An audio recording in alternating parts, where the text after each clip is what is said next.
Hello అండి. ఈ వీడియోలో నాన్ మ్యాథ్స్ వాళ్ళకి యూజ్ అయ్యే విధంగా, అలాగే టెట్ అండ్ సీటెట్ ఇలాంటి కాంపిటేటివ్ ఎగ్జామ్స్‌లో అయినా ఇలాంటి సమ్స్ అడుగుతూ ఉంటాడు కాబట్టి, అవి ఏ మోడల్ సమ్స్ అయినా సరే ఏ విధంగా చేయాలనేది ఈ వీడియోలో చూద్దాం.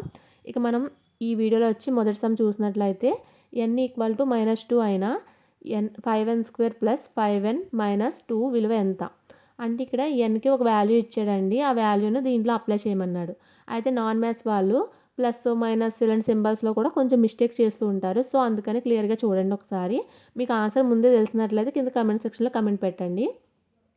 ఇక్కడ మనం అప్లై చేసినట్లయితే 5 × -2² + 5 × -2 -2 వచ్చింది. అయితే ఇక్కడ 5 అండి. అలాగే -2 అంటే -2 2 సార్లు వేసుకుంటే మైనస్ ఇంటూ మైనస్ ప్లస్ అవుతుంది.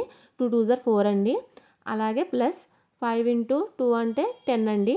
కానీ మైనస్ ఇంటూ ప్లస్ అంటే మైనస్ వస్తుంది. అలాగే -2 అండి. సింబల్స్ కరెక్ట్‌గా వేయాలండి. లేకపోతే ఆన్సర్ మొత్తం రాంగ్ అయిపోతుంది.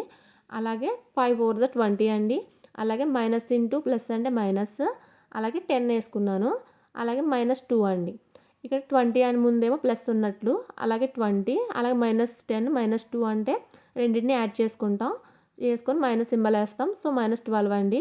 అలాగే 20లోంచి -12 తీసేసినట్లయితే 8 అండి ఆన్సర్ వచ్చి. సో, ఆన్సర్ వచ్చి 8 అండి. మీరు ముందు చేసింది కరెక్టో కాదో ఒకసారి చెక్ చేసుకోండి.